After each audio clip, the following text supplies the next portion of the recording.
आज आपण पहिल्यांदाच भेटतोय, बरोबर? का झाला या अगोदर आपला तास, आपली ओळख झाली या अगोदर? No sir. नाही. बरं, रोज साधारणतः तुमच्या क्लासमध्ये किती, 10 ते 11 जण, 7 ते 10 किती जण असतात बरं? 40च्या आसपास असतात सर. 40 म्हणजे 14 ते 15 जण साधारणतः असतात, बरोबर? हो सर. बर.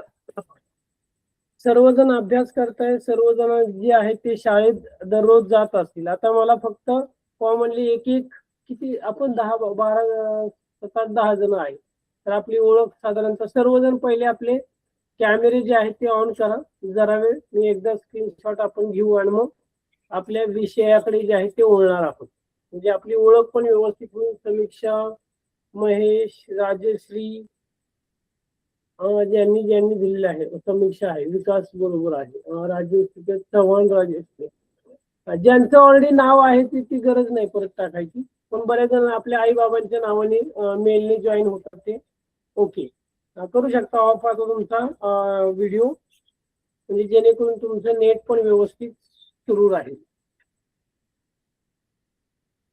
बरं, किती दिवसापासून साधारणतः तुम्ही या क्लासला जॉईन झालेला आहात आणि तुम्हाला का बरं या क्लासमध्ये? थोडस आपण 5-10 मिनिटं घेऊया आणि मग विषयाला सुरुवात करूया, कारण आपलं पहिलाच तास आहे. तर माझं नाव प्रमोद सर आहे. मी मराठी विषय, मराठी इतिहास विषय जो आहे तो शिकवत आहे. 8वी 9वी 10वी, साधारणतः 10वी. मी पुण्याचा आहे. पुणे या ठिकाणी शाळेमध्ये जे आहे तर मराठी विषय म्हणून शिक्षक कार्यरत आहेत. तुम्ही सर्वजण जे आहेत ते प्रत्येक जण वेगवेगळ्या जिल्ह्यामधले असतील, वेगवेगळ्या साधारणतः तुम्ही शाळेमध्ये असाल आणि सर्वजण आता यापैकी जे आहे ते स्कॉलरशिपची परीक्षा किंवा स्कॉलरशिप विषयीचे फॉर्म वगैरे भरलेला असेल किंवा स्कॉलरशिप देणार आहात. किती जण देणार आहात तिथे हात रेज हँड करा. जवळपास सर्व. जरी कोणी हे नसेल पण सर्वांनीच या वर्षी स्कॉलरशिपची परीक्षेसाठी जे आहे ते तुम्हाला काय करायचे, फॉर्म जो आहे तो भरायला सांगायचा आहे. जरी हे नसेल तर साधारणतः काय करा, तुमच्या शिक्षकांना शाळेमध्ये सांगा की आम्हाला काय करायचंय, स्कॉलरशिपची परीक्षा जी आहे ती द्यायची आहे. आणि सर्वांनी बरेच जण आता रेज आता इथे केले. यापैकी आता 5वीला ज्यांनी परीक्षा दिलेली होती, इथे लोअर हँड करतो मी सर्वांचे, 5वीला ज्यांनी स्कॉलरशिपची परीक्षा दिलेली होती ते हात वरती करा. ज्यांनी 5वीला दिली ती ऑब्विसली जी आहे तर तुम्ही आता या वर्षी जी आहे ती स्कॉलरशिपची परीक्षा जी आहे ती देणार आहात. बहुतेक NMS ची एक परीक्षा आहे, प्रज्ञाशोध पण परीक्षा आहेत ना. तुम्हाला परीक्षेविषयीचे सांगितले शाळेमध्ये किंवा तुम्हाला माहिती आहे? Yes sir. बर, काहींचं सांगितलं असेल, काहींचं नसेल.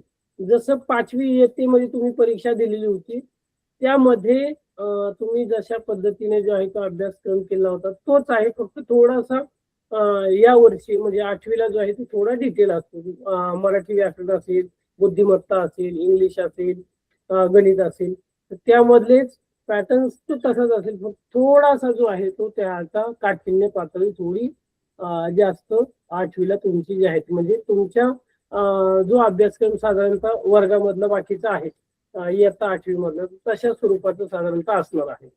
तर आतापासूनच साधारणतः तुमची परीक्षा जानेवारी किंवा फेब्रुवारी मार्च मध्ये साधारणतः ही परीक्षा होते. अजून आतापासून तुम्हाला चांगला वेळ आहे. बुद्धिमत्ता व्यवस्थित करा, गणिताचं व्यवस्थित करा, इंग्रजी व्याकरण महत्वाचं आहे आणि मराठी आहे. आपण जास्त करून आपले जसे तास होणार आहेत आपण मराठीचं व्याकरणावर जास्त भर देणार आहोत. आपण इकडे धडे कविता तुम्ही शाळेमध्ये शिकणार आहात. तुम्हाला वाटलं की सर आम्हाला हा धडा किंवा हा पाठ असेल, ही कविता असेल तर ही घ्या, तर आपण ती त्यावर जास्त हे करणार आहोत. पण जास्त करून आपण मराठी व्याकरणावर जास्त भर देणार आहोत. जेवढे जेवढे आपले क्लास मराठीचे होतील ते असतील. इतिहासाचे जर झाले तर इतिहासाचे आपण तर घेणारच आहोत, पण मराठी विषयाबाबत जे आहे ते साधारणतः तुम्हाला त्याबाबतची माहिती साधारणतः सांगणार आहेत की कशा पद्धतीची आहे.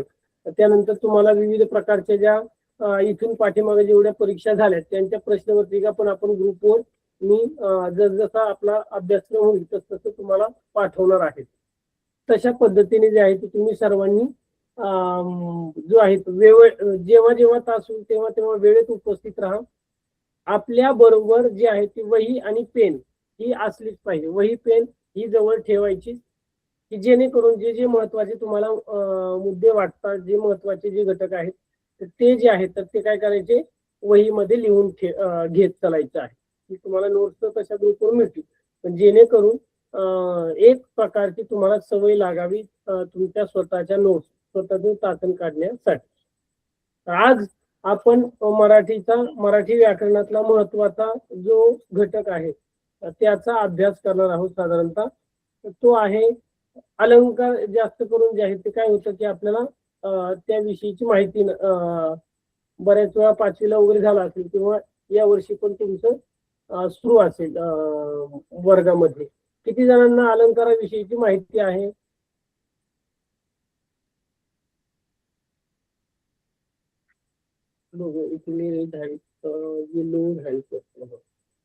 अलंकार म्हणजे काय बरं समजले सर्वांना? काय आपण सुरुवात करूया. हॅलो,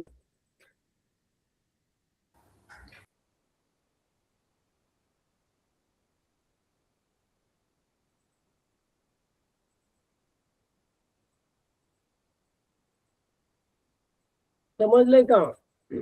म्हणजे जेणेकरून आपल्याला सुरुवात करायला मराठी भाषेचे अलंकार याविषयीची माहिती साधारणतः आपल्याला पाहिजे आहे. काय बरं अलंकार म्हणजे काय इथे मी शेअर करतो.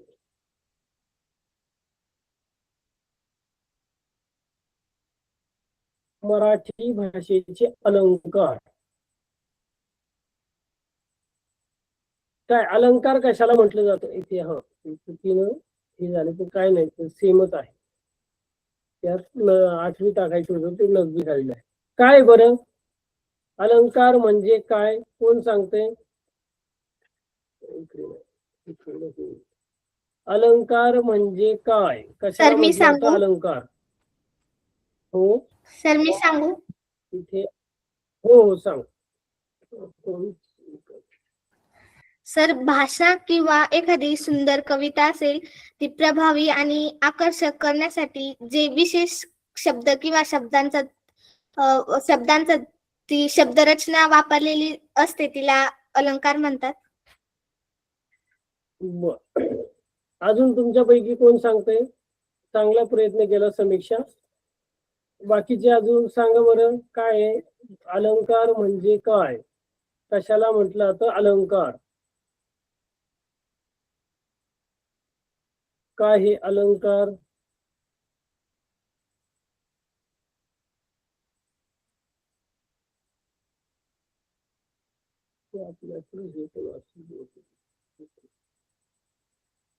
कशाला म्हटलं जातं अलंकार?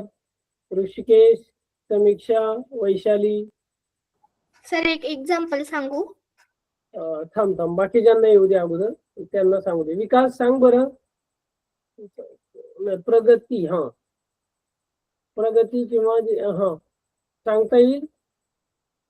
राजेश्री काय अलंकार म्हणजे काय?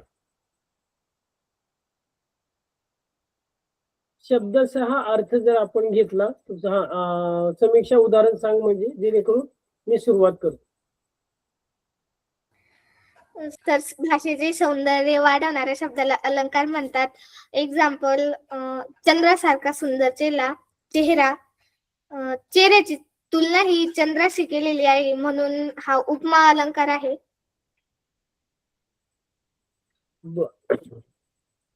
भाषेचे अलंकार ज्याप्रमाणे आपण विविध प्रकारचे दागिने वगैरे घालतो म्हणजे अलंकार शब्दशः त्याचा अर्थ आहे दागिने. अलंकार म्हणजे काय? त्याचा शब्दशः अर्थ काय होतो? दागिने. मग दैनंदिन भाषा साधारणतः आपल्याला आता दागिने का घालतो आपण? आपलं सौंदर्य किंवा एक प्रकारे आपल्याला सौंदर्य प्राप्त होतं. विविध प्रकारची मग कानातले असतील, नाकातले असतील, गळ्यातले असतील, हातामध्ये बांगड्या असतील, पायामध्ये पैंजण असतील, विविध प्रकारची जी आभूषणं आहेत तर ती आपण परिधान करत असतो. का एक दागिन्यांनी आपल्याला एक प्रकारचं सौंदर्य जे आहे ते प्राप्त होत असतं. म्हणजे ज्याप्रमाणे दागिन्यांमुळे माणसाचं सौंदर्य वाढतं, तसेच हे जे अलंकार आहे म्हणजे मराठी भाषेमध्ये किंवा भाषेचे जे अलंकार आहे त्याची का गरज भासलेली आहे किंवा का तर भाषेचे अलंकार एक सौंदर्य खुलून दिसतं आणि साहित्यामध्ये आनंद मिळवून देण्यासाठी या विविध भाषेचा आहे तो मोठा वाटा आपण पाहायला मिळतो. दैनंदिन भाषा साधी, सरळ, सोपी आणि व्यवहाराची असते, बरोबर. तर त्यामध्ये साहित्याची भाषा वेगळी, आकर्षक आणि आनंद देणारी एक प्रकारची आहे. म्हणून मराठी भाषेमध्ये जे आहे ते अलंकार, त्याला तुम्ही इंग्लिशमध्ये फिगर ऑफ स्पीच असंही म्हटलं तर मराठीमध्ये आहे, इंग्लिशमध्ये पण हे अलंकार जे आहे ते असतात, हिंदीमध्ये पण आहे. तर एक प्रकारे जशा प्रकारे माणसाला सौंदर्य प्राप्त होतं दागिन्यांमधून, मग पुरुष सुद्धा गळ्यामध्ये चेन असेल, हातामध्ये अंगठी असेल, कडा असेल, विविध प्रकारची आभूषणं जी आहेत ते आपण सर्वजण घालत असतो. सोनं हे कुणाला असं नाही की मला सोनं आवडत नाही, सर्वांना सोनं हे प्रिय आहे. आणि आपण आज पाहतो की जवळपास 1.5-2 लाखापासून साधारणतः सोन्याचे सगळ्यात मौल्यवान वस्तू जे कोणते आहेत आपण पाहतो की सोन्याचे जे दागिने आहेत ते आहेत. आणि बऱ्याच वेळा स्त्रिया असतील, लहान मुलं, तुमच्यापासून लहानपणापासून आपण पाहतो की सोन्याचे दागिने जे आहेत ते आपण परिधान करताना ते एक प्रकारचं सौंदर्य आपल्या प्राप्त होत असतं. आणि म्हणून तसंच मराठी भाषेला सुद्धा सौंदर्य प्राप्त करण्यासाठी या विविध अलंकाराचा उपयोग जो आहे तो होत असतो. त्यामुळे एक प्रकारची भाषा समृद्ध होते, एक प्रकारे समोरच्याला ऐकायला, बोलायला चांगल्या प्रकारे जी आहे ती वाटते. आणि म्हणून मराठी भाषेमध्ये हे विविध प्रकारचे अलंकार जे आहेत ते असतात. यामध्ये अलंकाराचा पाया साधारणतः आपण पाहतो की उपमेय आणि उपमान यामध्ये. एकच मिनिट, आपल्याला रूपक, व्यतिरेक, दृष्टांत हे अलंकार तर पाहिजे, पण शब्दशः एकच मी परत हे दाखवतो कारण आपल्याला मेन पाहिजे अलंकार कोणकोणते आहेत. हे झाले. डायरेक्ट अलंकार नाही सुरू करायचे की यामध्ये आपल्याला काय सांगा बरं, अलंकाराचे प्रकार किती व कोणते आहेत बघूया तुमच्यापैकी. इथे मी तर अलंकाराचे 4 प्रकार आहेत. हा,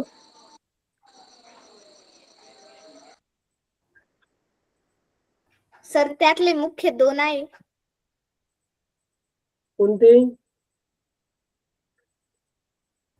शब्द अलंकार आणि अर्थ अलंकार. शब्द अलंकार आणि अर्थ अलंकार, अगदी बरोबर आहे.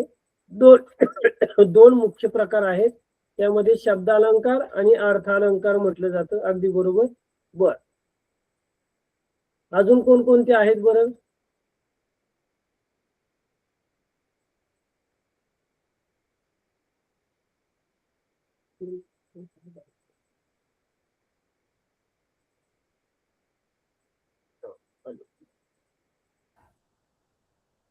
सर शब्द भाषेचं अलंकार सौंदर्य मधले ते नाही, हे करतो. हा, आली स्क्रीन दिसते सर्वांना आता? Yes sir. आणि माझा आवाज पण सर्वांना व्यवस्थित येतोय? नचिकेत, प्रगती? भाषेचे सौंदर्य त्याला अलंकार म्हणतात. शब्दांची सजावट, अर्थाची जादू म्हटलं जातं. एक प्रकारे साहित्याची भाषा वेगळी का असते तर दैनंदिन जीवनातील जगण्याची भाषा असेल साहित्याची भाषा आहे. संवादाचे साधे माध्यम आणि वाचताना साहित्याची भाषा काय तर वाचताना एक प्रकारचा आनंद मिळून येणार. मग तुम्ही विविध प्रकारच्या कविता वाचता, चारोळ्या वाचता, कविता संग्रह असेल, कथा संग्रह असेल, त्यानंतर आपण पाहतो की कादंबरी आहे, नाटक आहे, तर हे वाचत असतात. आणि ते वाचताना जे आहे ते आपल्याला विविध प्रकारची अलंकारिक एक प्रकारची भाषा जी आहे ती आपल्याला पाहायला मिळते. जास्त बोरिंग नाही.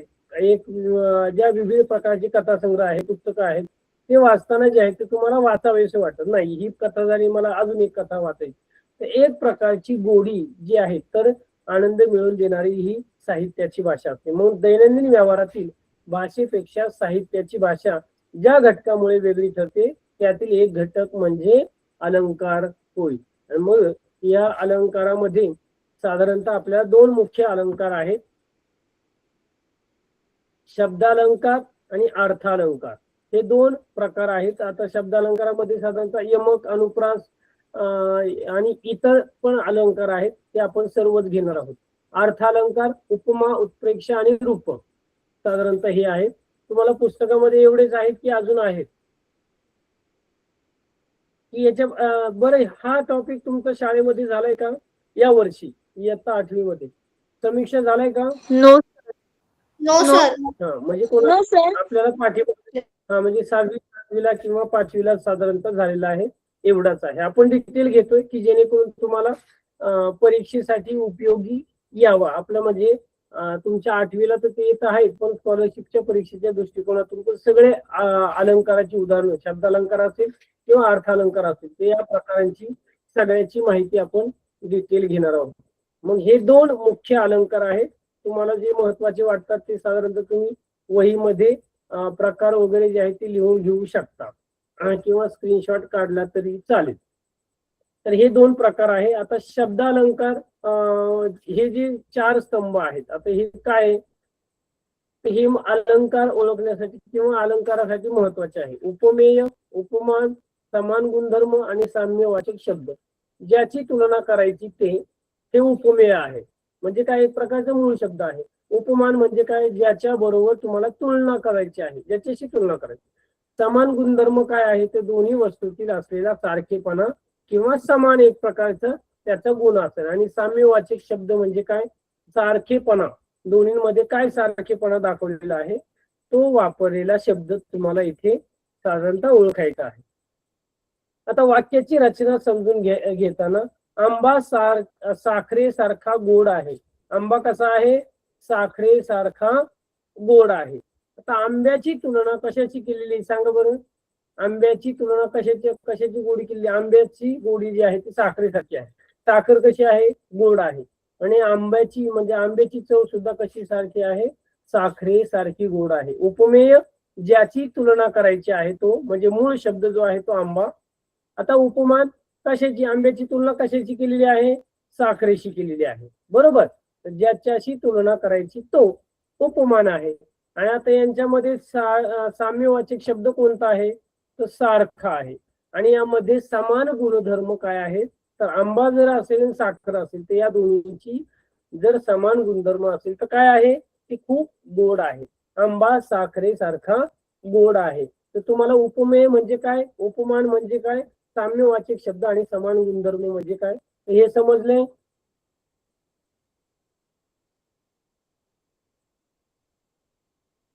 समजले का? हो सर. Yes sir. साखरेसारखा गोड आहे म्हणजे उपमेय कशाला म्हणायचं, की जो मूळ शब्द आहे वाक्यामधला तो. आता या मूळ शब्दाची कोणाशी तुलना केलेली आहे, आंब्याची, साखरेची केलेली आहे. कोणाशी केलेली, साखर. मग साखर काय आहे, गोड असते. आणि मग या दोन्हीमध्ये आंबा आणि साखर हे दोन्ही सारखं आहे म्हणून याला साम्यवाचक शब्द म्हटले. आणि आंबा आणि साखर यांच्यातील समान काय आहे गुणधर्म, तो गोड आहे, आंबा आहे. काय आहे, आपण आंबा आंबट लागतो, तो तिखट लागतो, कडू लागतो नाही. तर म्हणून आंबा हा साखरेसारखा गोड आहे. हे उपमेय, उपमान आणि साम्यवाचक शब्द यासारखी तुम्हाला उदाहरण दिलेलं आहे. आता पुढचा आहे उपमा अलंकार. काय आहे, उपमा. आता उपमा अलंकार म्हणजे काय, तर दोन वस्तूतील किंवा कृतीतील साम्य चमत्कृती पूर्ण रीतीने वर्णन केलेले असते, तिथे उपमा हा अलंकार होतो. दोन वस्तूंमधील तुम्ही साधारणतः हे उदाहरण लिहून घ्या आधी, तुम्ही जर हे करत असेल तर, कारण महत्वाचं आहे. कारण हे यावरच तुम्हाला बाकीच्या अलंकाराची जी आहे ती माहिती हे करायची. थोडक्यात मी जास्त लिहायला तुम्हाला सांगणार नाही, जे थोडं थोडं वाटतंय ते जे आहे ते पूर्ण करायचं आहे.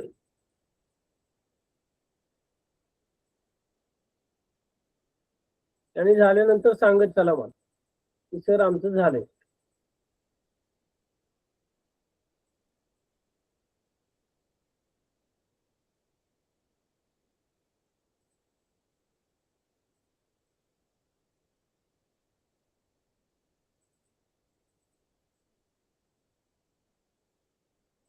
लिहिताय ना समीक्षा, हो सर. राजश्री? Yes sir. झालं सर लिहून. हा शॉर्ट मध्ये पटपट लिहित चला, आणि ज्यांना जरा स्लो वाटते तुम्ही स्क्रीनशॉट पण स्क्रीनशॉट काढणार सर परत कम्प्लीट. मोबाईल तेवढं हे नको. हा, तर आंबा साखरेसारखा गोड आहे, त्याची फक्त मार्किंग करून घ्या. उपमेय कोणता आहे, उपमान कोणता आहे, साम्यवाचक शब्द कसा आहे, गोड कसं साधारणतः आहे. आता पुढे पाहूया उपमा अलंकार. दोन वस्तूंमधील किंवा कृतीमधील साम्य चमत्कृती पूर्ण रीतीने वर्णन केलेले असते, तिथे उपमा अलंकार होतो. ए आणि साधारणतः बी दिलेला आहे. इथे ब्रिज दिला आहे की दोन्ही साईडला, इथे कमळ दिलेला आहे आणि इकडे काय दिले तर स्टार साधारणतः दिलेला आहे, चांदणी दिलेली आहे. आता यांच्यातील साम्य साधारणतः दोन वस्तूंमधील किंवा कृतींमधील त्यांची कृती साम्य चमत्कृती रीतीने वर्णन केले असते, तिथे उपमा अलंकार होते. ही उपमा अलंकाराची साधारणतः व्याख्या आहे. तर मग काय उपमा ओळखण्याचे साधारणतः महत्वाचे शब्द सम, समान, सारखे, जैसे, तैसे, वाणी, प्रमाण, सदृश्य आणि परी. हे जर शब्द त्या उदाहरणामध्ये आले तर समजून जायचं हा काय आहे, उपमा अलंकार आहे. साधारणतः सम, समान, सारखे, वाणी, जैसे, तैसे, प्रमाण, सदृश्य आणि परी हे जे शब्द आहेत तर ते उपमा अलंकाराचे जो आहे तो ओळखला जातो. मग दोन वस्तूंमधील साम्य कृती तील साम्य जे आहेत, सारखेपणा जो आहे तो चमत्कृती पूर्ण रीतीने वर्णन केलेले असते, तिथे उपमा अलंकार होतो. याचं उदाहरण पाहूया. उपमा अलंकार उदाहरण एक, सावळाच रंग तुझा पावसाळी नभापरी. सावळाच रंग तुझा पावसाळी नभापरी. आता सावळा रंग आहे, पण तो कसा आहे, कुणाशी तुलना केली. सावळा, सावळा रंग कशाची, सावळ्या रंगाची कशाची तुलना केली आहे, पावसाळी नभापरी आहे. बरोबर, तो नभ आहे म्हणजे आकाश जे आहे, तर आकाशाचा जसा कलर आहे जेव्हा आभाळ वगैरे आपण आलं, सावळाच रंग तुझा पावसाळी, जेव्हा पाऊस येतो, पाऊस आल्यानंतर ढग दाटतात, तर तसा जो रंग आहे तो तसा हा जो आहे तो आहे. आता उपमेय इथे दिले आहे, तर तुझा रंग, कोणाचा रंग आहे, तुझा आहे. इथे सर्व नाम वापरले तुझा, म्हणजे जे काही नाम असेल, अरे तुझा रंग जो आहे तो सावळाच, पण कशाच्या परी आहे, पावसाच्या नभापरी आहे. मग आता इथे उपमेय जे आहे तर तुझा रंग आहे, मूळ शब्द म्हटलं जातं. आता त्याची तुलना कशाची केलेली आहे, पावसाच्या नभापरी केलेली आहे. आता या दोन्हीमध्ये काय साम्य आहे, तर सावळा रंग आहे, आणि यांच्यातील साम्य चमत्कृती काय आहे, तर परी. प्रस्तुत उदाहरणात तुझा रंग या पावसाळ्यातल्या नभाची उपमा साधारणतः दिली आहे. त्याची रचना जी आहे, त्याची जी उपमा जी आहे, जेव्हा पाऊस पडत असतो आणि आकाशात ढग दाटतात त्याच्याशी साधारणतः दिली आहे, आणि म्हणून इथे उपमा अलंकार साधारणतः झालेला आहे. समजले हे उदाहरण. तुम्हाला अजून पण मी सरावासाठी जे आहे ते उदाहरणं देणार आहे. समजलंय का? Yes, नसेल sir. समजलं तरी सांगायचं, सर समजलं नाही परत घ्या, मी परत रिपीट करतो. हो सर. तर घ्यायचं पुढचं पुढे. Yes, sir. हा, आता दुसरं उदाहरण, कमला परी मिटती दिवस उमलुनी तळ्यात. कमला परी मिटती दिवस उमलुनी तळ्यात. आता इथे हा परी शब्द आलेला आहे. बरोबर, प्रस्तुत उदाहरणात दिवस, उगवणे, मावळणे या क्रियेला कमळाची उमलणे, मिटणे याची उपमा दिली आहे. कमला परी मिटती दिवस उमलुनी तळ्यात. दिवस जो आहे तो कसा उगत आहे, मावळत आहे, एक प्रकारच्या कमळाच्या पाकळ्यांसारखा उमलत आहे, उमलुनी तळ्यात. मग कमळाची उमलणे, मिटणे याची उपमा साधारणतः दिलेली आहे. बघा, परी हे साम्यवाचक साधारणतः शब्द आहे. कमला परी मिटती दिवस उमलुनी तळ्यात. दिवस जो आहे तो कमला परी काय करत आहे, उगवत आहे आणि मावळत सुद्धा आहे, आणि म्हणून इथे साम्यवाचक शब्द आहे परी. आता मूळ शब्द कोणता आहे, मग दिवस आहे, आणि दिवसाची तुलना कशाची केलेली आहे, दिवस उगवतो, मावळतो, कमळाच्या पाकळ्यांसारखी केलेली आहे. समजले का? हो sir. Vaishali, Yes, sir. Shriram. हा, पुढे याची उदाहरण ते मी ग्रुपला तसे टाकत आहे. दुसरा अलंकार आहे उत्प्रेक्षा. उपमेय हे जणू उपमानच आहे अशी कल्पना केलेली असते, तेव्हा उत्प्रेक्षा अलंकार होतो. उपमेय हे जणू उपमानच आहे. आता उपमेय हे काय आहे, मूळ शब्द आहे, काय ज्याची तुलना केली आहे आणि जणू काही मानत आहे अशी कल्पना ज्यामध्ये होती. आता इथे दिली पहा, उपमेय आणि हे उपमान आहे. उपमेय हे जणू उपमानच आहे असं जे येथे दर्शवले जाते, म्हणजे कल्पना केली जाते, तेव्हा तेथे उत्प्रेक्षा अलंकार होतो. उदाहरणावरून समजेल. उत्प्रेक्षा अलंकार कसा ओळखायचा? जणू, भाटे, काय, जेवी, की, गमे, जसे, तसे यासारखे साधारणतः जे शब्द उदाहरणात येतील तर तो अलंकार कोणता ओळखायचा? उत्प्रेक्षा अलंकार आहे. तो अलंकार कोणता आहे? उत्प्रेक्षा. उत्प्रेक्षा अलंकाराचे उदाहरण पाहू. गरगर फिरे विमान हलवुनी पंख उडत नभी. गरगर फिरे विमान हलवुनी पंख उडत नभी, हे पक्षीच जणू महान. आता उपमेय यामध्ये काय आहे? तर विमान आहे. विमान काय झालेले? तर पक्षी. म्हणजे गरगर फिरे विमान, विमान कसं झालंय? गरगर फिरते. हलवुनी पंख उडत नभी, आणि हे पक्षासारखे काय करत आहे? पंख जे आहेत ते नभामध्ये उडवत आहे. का? की जणू काही तो पक्षी आहे असं वाटतं. म्हणजे विमानाच्या पंखाची तुलना कशाची केलेली आहे? पक्ष्यांच्या पंखाशी केलेली आहे. मग इथे विमानाला उपमेय थेट महान पक्षी उपमान असल्याची कल्पना दिलेली आहे. त्याला उत्प्रेक्षा अलंकार इथे जे आहे तो होतो. पुढे दुसरं उदाहरण एखादं पाहूया. हे दिले, आंबा हा जणू काही साखर वाटेल तुम्हाला. आंबा हा जणू काही साखर वाटेल तुम्हाला. मग आता आंबा जणू साखरच आहे. उत्प्रेक्षा कल्पना काय केलेली आहे? आंबा जसं काही साखरच आहे. म्हणजे वरील उदाहरणात उपमेय हे जणू उपमानच आहे असे वर्णन जेथे केलेले असते तेथे उत्प्रेक्षा अलंकार होतो. म्हणजे आंबा जणू काय आहे असं समजून जायचं की कारण आंब्याची गोडीच खूप गोड आहे, साखरेसारखी आहे, आणि म्हणून आंबा खाल्ला काय आणि साखर खाल्ली काय, तर त्याची चव मात्र काय आहे? सारखीच असं आहे. कारण साखर पण गोड आहे आणि आंबा पण गोड आहे, आणि मग आंबाच जणू साखरच आहे अशी तुलना जिथे केली जाते तेथे उत्प्रेक्षा अलंकार होतो. समजले का? हो सर. Yes sir.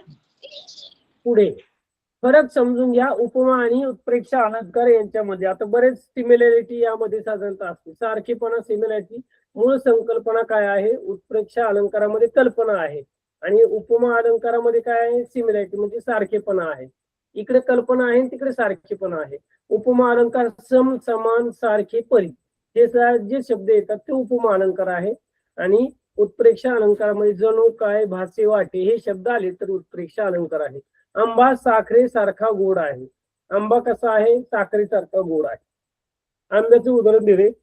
पण उत्प्रेक्षा अलंकारामध्ये काय आहे? तर हा आंबा जणू काही साखरच वाटेल तुम्हाला. तर अशी साधारणतः तुलना जी आहे ती इथे केलेली आहे.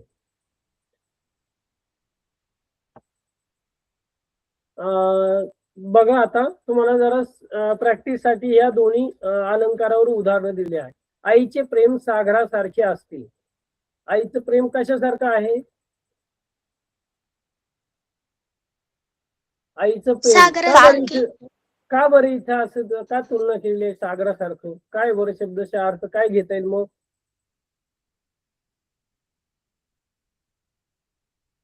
कुणी समुद्र किनाऱ्यावर गेले का तुमच्यापैकी? कोण कोण गेले? समुद्र किनारा बघितलाय? समुद्र बघितलाय? मी गेलेली सर. बर, आता समुद्र किनाऱ्यावर गेलो. कोणत्या समुद्र किनाऱ्यावर गेलेली? मुंबईला गेली का इकडे कोकणामध्ये आलेली आहे? पुणे गणपती. गणपतीपुळेला. बर, गणपतीपुळेला आलेली आहे. अजून कोण आहे तुमच्यापैकी?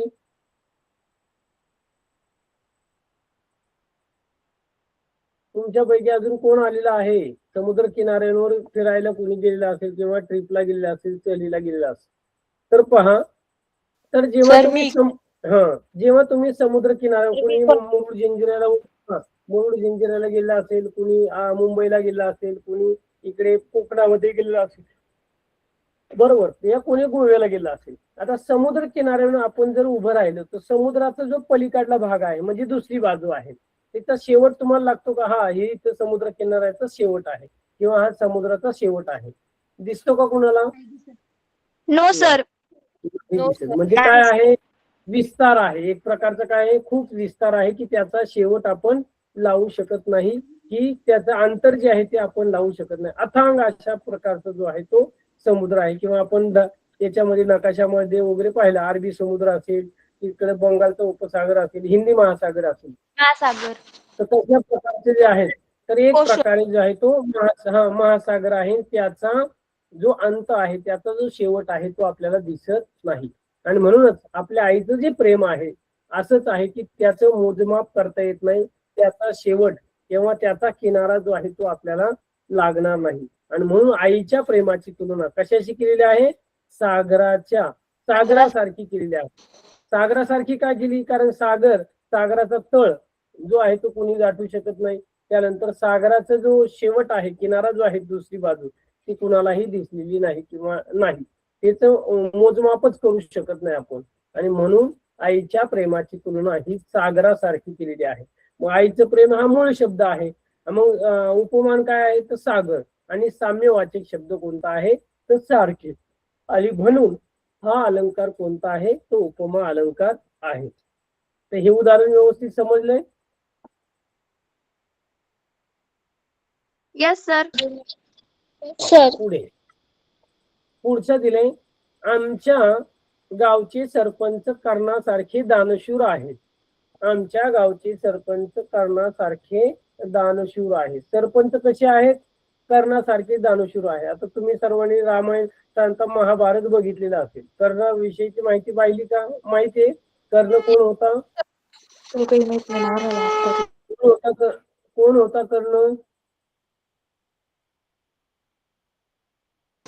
सुतपुत्र. पुत्र असतात, त्याला कुंती पुत्र पण म्हटलं जातं. पण त्याचा जन्म जो आहे ते त्याचं पालन पोषण हे जे आहे ते सुपुत्राने केले, म्हणून त्यांना हे आहेत. पण हा पांडवांचा मोठा मुलगा आहे, तो मोठा श्रेष्ठ होता. म्हणजे युधिष्ठिरापेक्षा जो आहे तो मोठा होता, हे नंतर जेव्हा कळतं. आता अर्जुनापेक्षाही, आता 2 धनुर्धारी होते, तर अर्जुन होता आणि एक इकडे कोण होता, कर्ण होता. आता या दोघांपैकी जर कोणी श्रेष्ठ असेल तर तो कर्ण होता. पण कर्ण एवढा श्रेष्ठ असूनही कर्णाला का मारावं लागलं, पांडव का हे नाही झाले, का बरं कर्ण जे आहे ते त्याला बलिदान द्यावं लागलं किंवा त्याचा मृत्यू झाला, का बरं?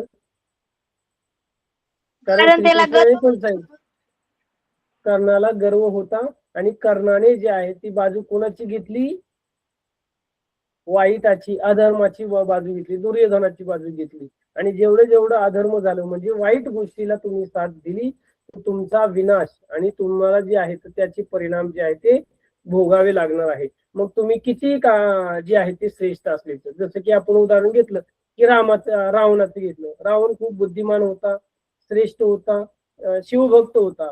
पण रावणाला गर्व झाला, रावणाचा अहंकार, आणि त्याने जे आहे ते सीता मातेला जे आहे ते काय केलं, त्याचं अपहरण केलं, सीता मातेला घेऊन गेला. आणि म्हणून याचा कुठेतरी जे आहे तो ते अधर्म केला, त्याने वाईट गोष्टी केल्या आणि अहंकार झाला. एवढं काम करूनही तो जो आहे तो शेवटपर्यंत तो अहंकारी राहिला, आणि म्हणून त्याला मारावं लागलेलं आहे.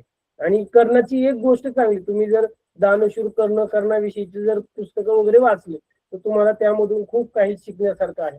कर्ण जो आहे तो दानशूर होता. म्हणजे जो कोणी तो सकाळी आंघोळीला गेल्यानंतर जो सूर्याला जल अर्पण करायचा, सूर्यपुत्र म्हणलं जायचं, सूर्याचा अंश असलेला सूर्यपुत्र, कवच कुंडल आहे त्याला. आणि जो त्याला शरण येईल किंवा त्याला कोणी त्याच्या समोर हात हे करेल, तर तो जो आहे तो जे मागेल तो सगळ्या गोष्टी जो आहे तो देत असायचा.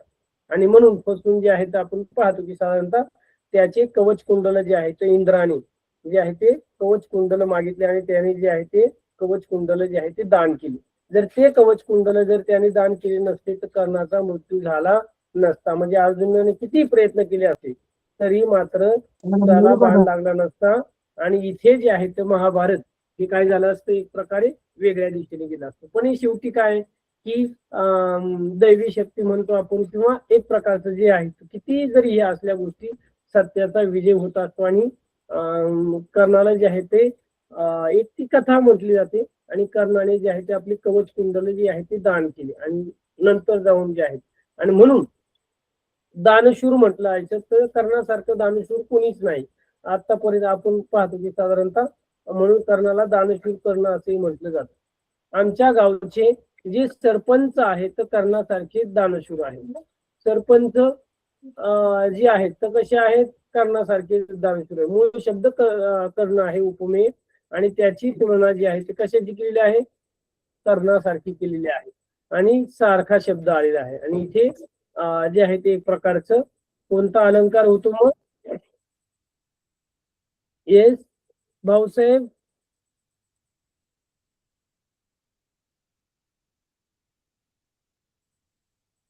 हा काही प्रश्न आहे का?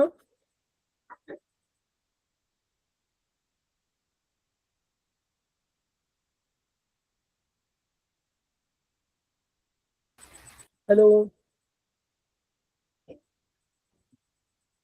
नाही का? बर. त्याचे अक्षर मोत्यासारखे सुंदर आहे. अक्षर, बरोबर. तर अक्षराची तुलना कशाची केलेली आहे, मोत्यासारखी केलेली आहे. मूळ शब्द कोणता आहे, अक्षर. आता या अक्षराची तुलना मोत्यासारखी केलेली आहे, सारखे. आणि यामध्ये जे आहे तर अक्षर कसं आहे, मोत्यासारखं आहे. उपमान दिलेलं आहे मोत्यासारखं, साम्यवाचक शब्द आहे उपमा. तर अशा प्रकारे साधारणतः ही उदाहरणं आहेत. पुढे, उपमेय आणि उपमान यांच्यातील खेळ समजला की कवितेचा खरा अर्थ आणि सौंदर्य आपल्याला उलगडते.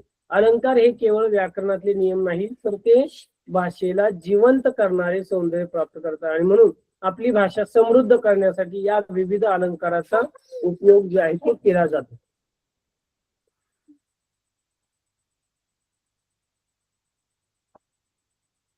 समजलं इथे? Yes sir. Yes sir. हे दोन अलंकार समजले. आता याच्या पुढचे घेऊ. Yes sir. आता याच्या पुढचे अजून कोणते अलंकार आहे सांगता येईल कोण? काय अजून कोणते अलंकार आहेत?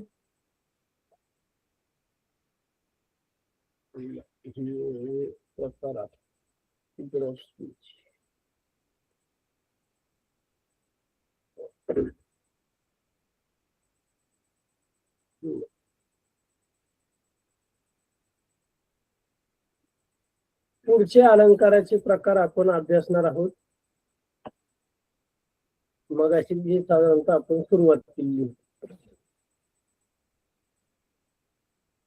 आता पुढचं आहे, तुम्हाला साधारणतः ही माहिती असेल, आपण हे घेतलेलं की ज्या वस्तूची दिलेली मूळ वस्तू असते त्याला उपमेय म्हटलं. आता ज्याच्याशी तुलना करायची आहे ते उपमान आहेत. नयन हे कमळासारखे काय आहे, सुंदर आहे. आता नयन हे कमळासारखे सुंदर आहे म्हणजे नयन म्हणजे काय, डोळे. डोळ्यांची तुलना कशाशी केलेली आहे, कमळासारखी केलेली आहे. आणि मग कमळासारखे डोळे जे आहेत ते सुंदर. तर उपमेय हे नयन आहे किंवा डोळे, आणि उपमान म्हणजे कमल, कमळ जे आहे ते साधारणतः. आता साहित्यातील रूपक अलंकार, व्यतिरेक अलंकार आणि दृष्टांत अलंकार आणि चेतन गुणोक्ती अलंकार आपण पाहणार आहोत. रूपक अलंकार म्हणजे काय, रूपक अलंकाराची उदाहरण आपल्याला पाहिजे तर दोन्ही एकच आहेत. उपमेय आणि उपमान हे दोन्ही एकच आहेत. काय आहे एकच? आता याचं मुख्य वैशिष्ट्य पाहूया.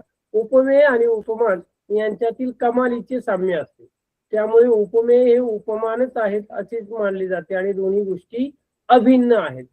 मग आता ओळखण्याच्या खुणा काय आहेत, तर या अलंकारात अनेकदा केवळ प्रत्यक्ष, साक्षात, मूर्तिमंत यासारखे साधर्म्य दर्शक शब्दांचा वापर होतो.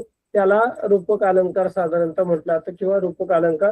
आता रूपक अलंकाराची उदाहरणं बघूया आणि मग आपल्याला साधारणतः कळेल. नयन कमल हे उघडती हलके, जागी हो जानकी. नयन कमल हे उघडती हलके, जागी हो जानकी.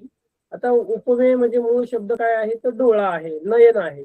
आता हे नयन कसे आहेत, कमलासारखे. उपमान काय, कमळ. मग नयन कमल हे उघडती हलके, जागी हो जानकी. डोळ्यांची तुलना ही कमळाच्या पाकळ्यासारखी किंवा कमळासारखी केली आहे. तर मग येथे नयन कमळासारखे आहेत असे म्हणतात, आणि नयन हेच कमल आहे असे जेथे दर्शवलेले असते. तिथे उपमेय आणि उपमातील साधर्म्यामुळे दोन्ही गोष्टी एकच वाटतात. म्हणजे कमळासारखी इथे पहा, कमळाच्या पाकळ्यांसारखे डोळे दिलेले आहे आणि हे डोळे हे कमळासारखे दिसत आहे आणि हे साधण्यामुळे इथे रूपक अलंकार होतो. नयन कमले हे उघडती हलके जागी हो जानत. लहान मूल म्हणजे मातीचा गोळा आकार द्यावा तशी मूर्ती घडते. हे एक उदाहरण साधारणतः आहे, खूप प्रचलित आहे, बऱ्याच वेळा परीक्षेला सुद्धा विचारलं जातं. लहान मूल म्हणजे मातीचा गोळा आकार द्यावा तशी मूर्ती घडते. आता सांगा बरं याचं विश्लेषण साधारणतः काही उपमेय आणि उपमान. लहान मूल म्हणजे मातीचा गोळा आकार द्यावा तशी मूर्ती घडते. सांगा बरं उपमेय आणि उपमान यामधले. बरेच जण आता जॉईन झाले लास्ट नंतर, का बरं?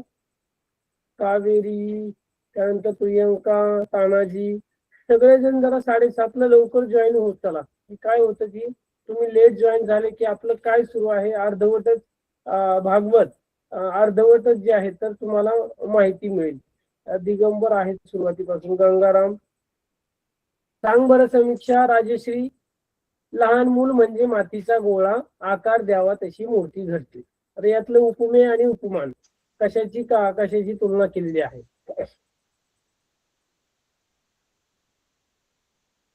सर उपमेय मूल लहान मूल. हा सर आणि- उपमान आणि सर उपमान. हा हा सर परत ते वाक्य सांगा ना. लहान मूल म्हणजे मातीचा गोळा आकार द्यावा तशी मूर्ती घडते. सर उपमेय लहान मूल.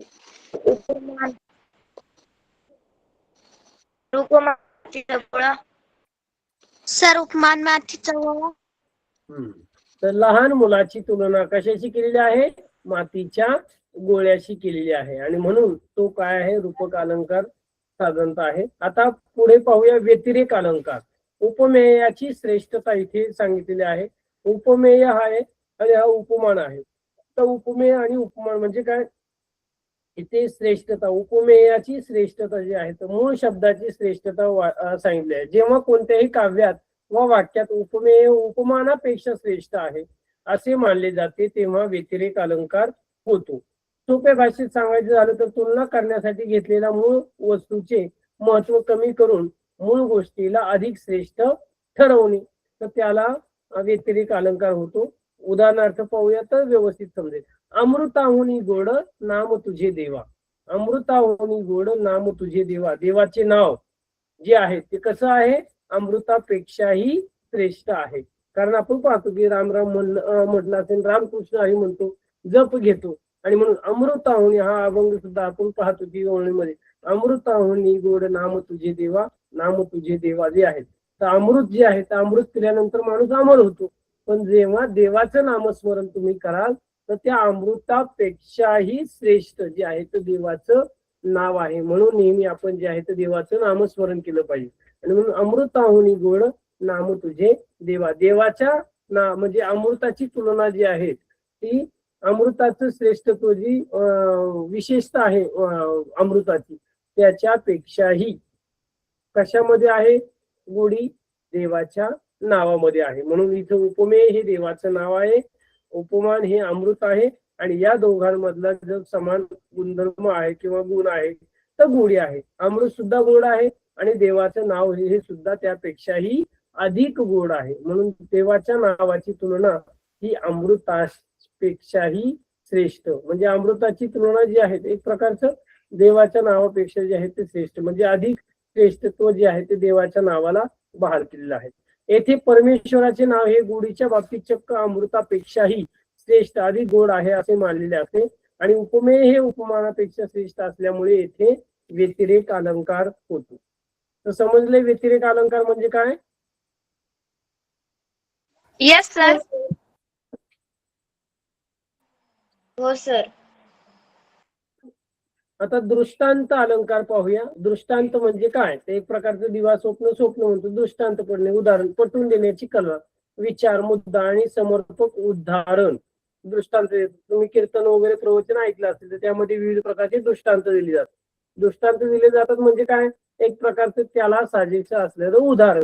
तुम्ही बऱ्याच वेळा अखंड हरिनाम सप्ताहामध्ये विविध प्रकारचे कीर्तनकारांचे कीर्तन ऐकता तर त्यामध्ये काय दिलं जातं, एक अभंग दिला जातो, त्या अभंगाची रचना म्हणजे तो अभंगाचा अर्थ सांगत असतो आणि तो अर्थ सांगता सांगता त्यामध्ये त्याला साजेसं असणारं उदाहरण हे दिलं जातं. आता मुख्य वैशिष्ट्य, एखादी गोष्ट, विचार किंवा तत्व श्रोत्यांना पटवून देणे, ती गोष्ट पटवून देण्यासाठी त्याच अर्थाचे एखादे समर्पक उदाहरण देणे, त्याला दृष्टांत असं म्हटलं. थोडक्यात काय, तर जेव्हा एखादे विधान सत्य आहे हे सिद्ध करण्यासाठी रोजच्या जीवनातील दाखला दिला जातो, म्हणजे रोजच्या जीवनातलं एखादं उदाहरण दिलं जातं, तेव्हा त्याला दृष्टांत अलंकार होतो किंवा तेव्हा ते दृष्टांत आहे असं म्हटलं.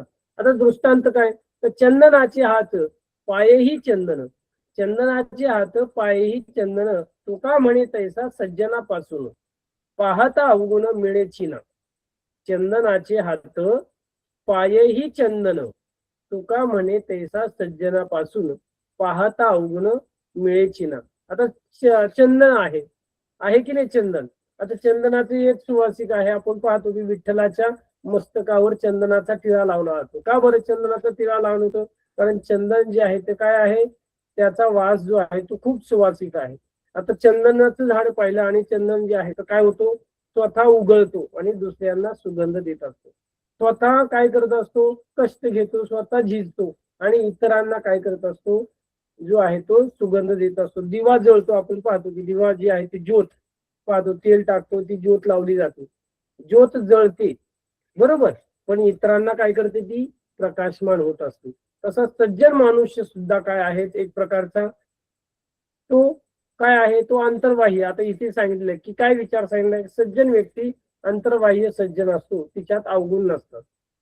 आता चंदनामध्ये काही नावं ठेवण्यासारखं किंवा काही गोष्टी आहे का, चंदनामध्ये नाही. तो सुवासिक आहे, सर्वांना आवडणारा आहे, सुवासिक मांडला जातो, त्याचे हातपाय आहेत ते सुगंधित होतो. आपण सोप वापरतो, विविध प्रकारचे हँडवॉश वापरतो बरोबर, त्यानंतर अत्तर असेल किंवा सेंट असेल बरोबर, तर या सगळ्या गोष्टी आपण काय करतो, चंदनाचे वापरतो, त्यामध्ये सगळे सुगंधच आहे. तसा सज्जन व्यक्ती जो आहे तो त्याच्यामध्ये कुठल्याही प्रकारचा तो अंतर आणि बाह्य तो नेहमी काय करत आहे, सज्जन आहे, त्याच्यामध्ये कुठल्याही प्रकारची अवगुण नाही. आणि मग या सज्जन माणसाची तुलना चंदनाशी केलेली आहे. मग सज्जन व्यक्तीची शुद्धता पटवून देण्यासाठी संत तुकाराम महाराजांनी चंदनाचे समर्पक उदाहरण दिलेले आहे. आणि ज्याप्रमाणे चंदन सर्वांग आणि हातपाय सुगंधित ठेवतो हे त्रिकालबाधिक सत्य आहे, तशाच प्रकारचं जे आहे तर सज्जन व्यक्ती, संत परंपरेतील जे व्यक्ती आहे, मग आपण ज्ञानेश्वर माऊली असतील, संत तुकाराम माऊली असतील, संत तुकाराम महाराज आहे, एकनाथ महाराज आहे, नामदेव महाराज आहे, हे विविध जे संत आहेत तर त्यांनी ते जसे अंतर्बाह्य काय होते, सज्जन होते, गुणी होते, तर त्यांनी काय केलं, इतरांना जे आहे तो एक प्रकारचा सुगंध, इतरांना ज्ञान वाटण्याचं काम जे आहे ते त्यांनी केलेलं आहे आपल्या साहित्यामधून, आपल्या अभंगामधून. आणि म्हणून इथे सज्जन व्यक्तीचा दृष्टांत जो आहे तो कशा चंदनाशी दिलेला आहे, तर त्याचं उदाहरण जे आहे ते साधारणतः दिलेलं आहे. आता चेतन गुणोक्ती अलंकार हा घेऊया. चेतन गुणोक्ती अलंकार म्हणजे काय, तर निर्जीवात सजीवता, अचेतन गोष्टीला सचेतन मानलं जातं. मग काय, तर अचेतन किंवा निर्जीव किंवा अमूर्त वस्तूंना सचेतन मानले जाते. ज्या वस्तू सजीव प्राण्याप्रमाणे माणसाप्रमाणे वागतात असा त्याचा साधारणतः आरोप केला जातो. जेव्हा निसर्गातील निर्जीव वस्तू मानवी भावना किंवा कृती व्यक्त करताना दाखवल्या जातात तेव्हा चेतन गुणोक्ती अलंकार होतो. आता काय बरं, जेव्हा निसर्गातील वस्तू मानवी भावना किंवा कृती व्यक्त करताना दाखवले जातात, उदाहरण पाहूया तर व्यवस्थित समजेल. नित्याचे दुःख होते उशातील बसवलेले, तोची अवचित आले सुख थोटावित दार. नित्याचेच दुःख होते उशागती बसलेले, तोच अवचित आले सुख थोटावित दार. आता अचेतन गोष्टी अमूर्त काय आहे, तर सुख आहे, एक प्रकारचे हॅपीनेस म्हणतो आपण त्याला. मानवी गोष्ट काय आहे, तर दार ठोठावणे आहे. सुख काय करत आहे, दार ठोठावित आहे. सुख या अमूर्त भावनेला एखाद्या माणसाप्रमाणे दार ठोठावताना दाखवलेले आहे. निर्जीवावर सजीवाचा आरोप केल्यामुळे हे चेतन गुणोक्ती अलंकार आहे. मग सुख आहे, पण हे सुख काय करत आहे, आपला दरवाजा वाजवत आहे, आपला दरवाजा ठोठावित आहे. नित्याचेच दुःख, रोजचं दुःख आहे, हे उशागत बाळगलेले आहे आपण पाहतो.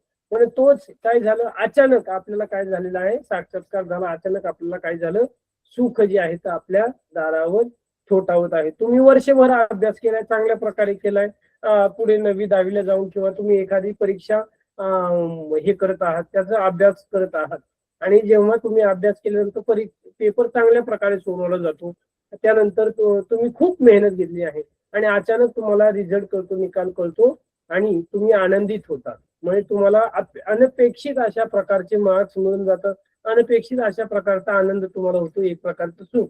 हे तुमचं जे आहे ते दार थोटावत आहे.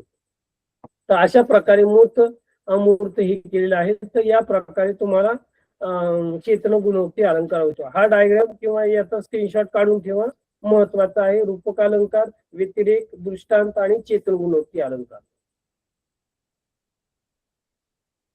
काढलाय का? Yes sir. येस तो खूप महत्वाचे.